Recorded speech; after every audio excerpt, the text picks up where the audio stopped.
Hello, everyone. My name is Timothy Miller, and I am going to be hosting this session of the National Millennials community. And what we are is a group of millennials from that age group who want to change the conversation with corporations, businesses, and the world around. And with me, I have a co-host. Hi, my name is Brooke Collick, and I'm from Houston, Texas, and I go to the University of Houston at downtown. Awesome. And then we'll start with Mike. Go ahead. My name is Mike Wynn. I'm located here in Houston, Texas, and I attend the University of Houston downtown as well. Hi, my name is Amanda Calhoun. I'm from the University of Southern Mississippi in Hattiesburg, Mississippi, and I'm studying public relations. Hello, everybody. I'm glad to be here with you. My name is Cody Singer. I work and go to school. I'm an MBA student at Eastern Oregon University. Awesome. And just to clarify, I'm Timothy Miller once again, and I am a senior at Georgia Southern University.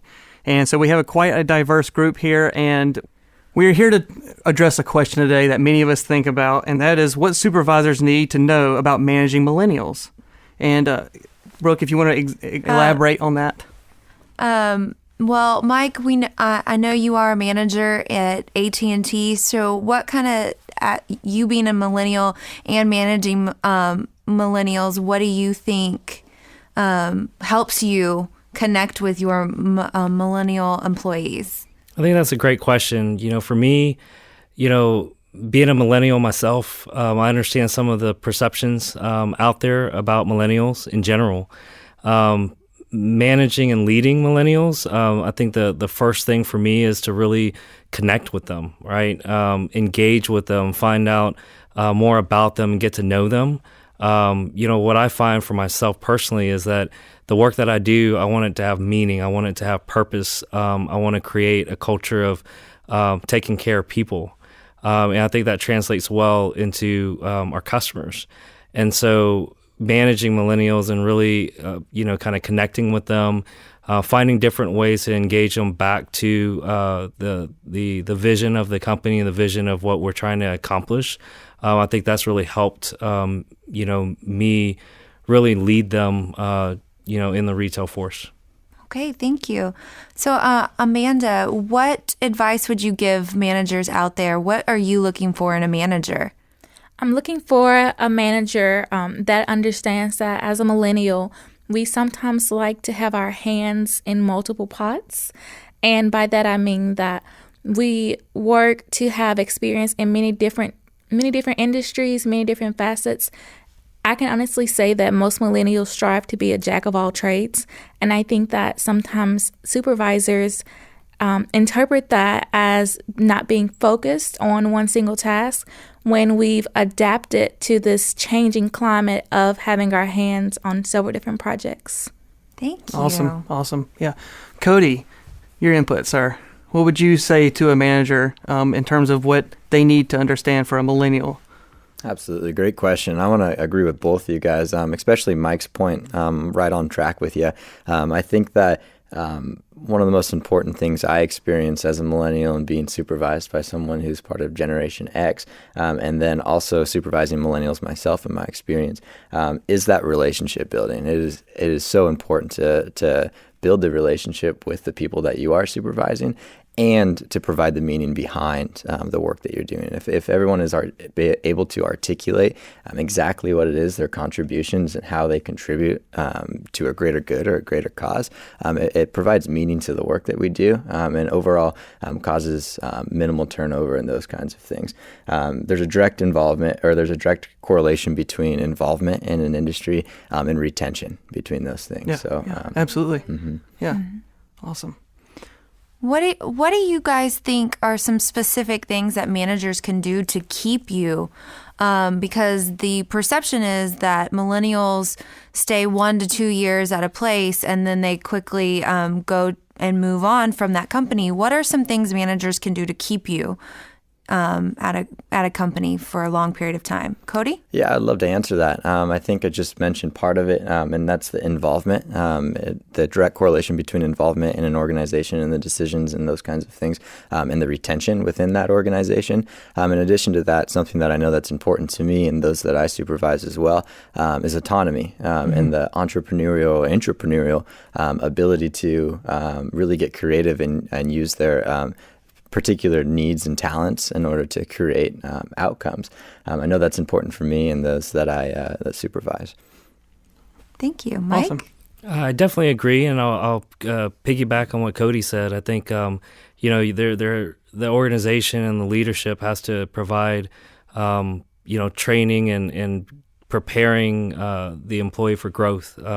So I definitely don't want to be in the same position, but I'm willing to learn and work hard, take lateral moves, and be able to try to accomplish different things within the organization in order to help grow myself as well as the organization itself. Right. Awesome. Awesome. And I think a big part of that also is having someone in leadership that is learning with you, someone that's willing to grow and to adapt, and someone that encourages, similar to what you said, Cody, on professional development in a way, but someone that is open to new things and your ideas and realizing that, hi, there is a different way to try this and we'd like to give it a try.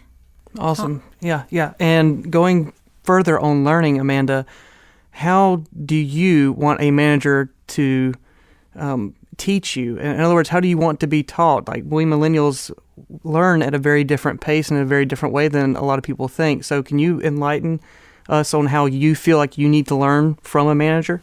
So me personally, that is a really, really great question, Timothy. Me personally, I value hands-on experience.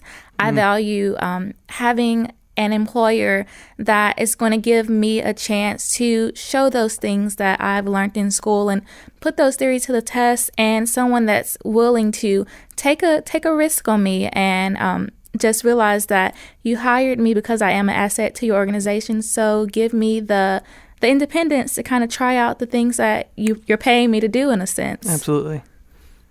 Cody? I'd add to that, yeah.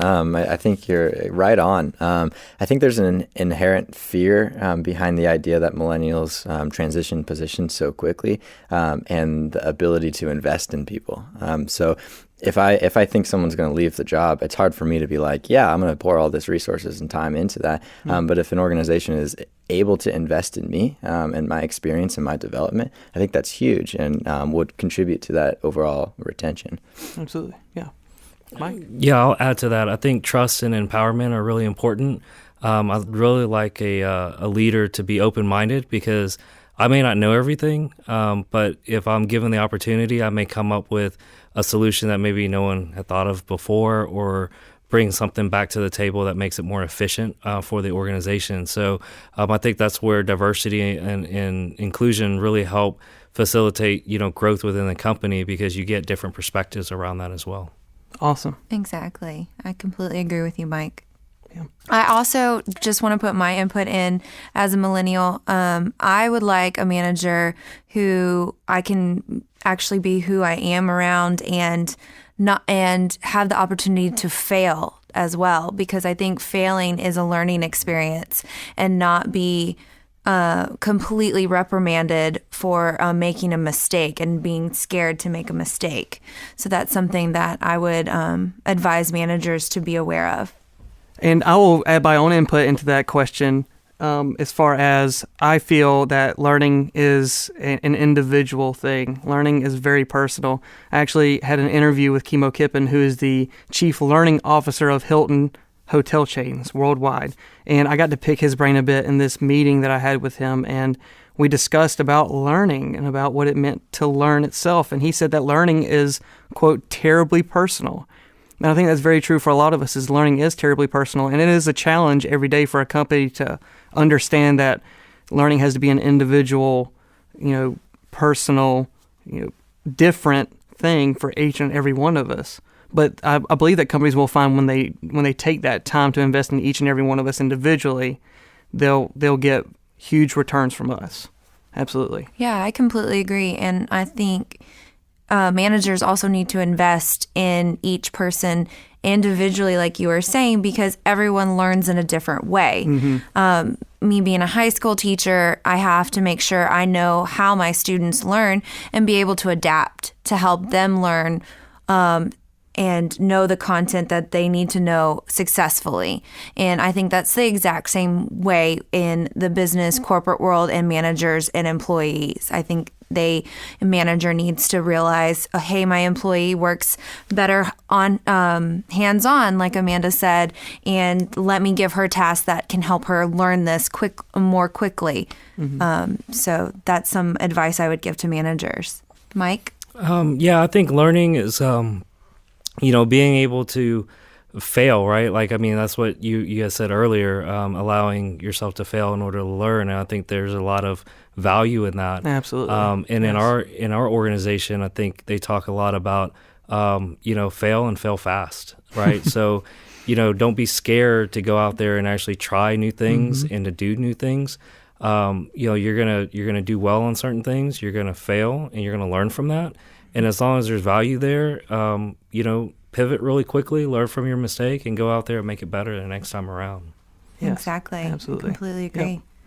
Yeah, no, I would echo that as well. So. Great. Absolutely. Thanks. Awesome. Well, I believe that is all the time we have for now. I would like to thank my co-host, Timothy, and my Thanks again, guests, Cody, Amanda, and Mike.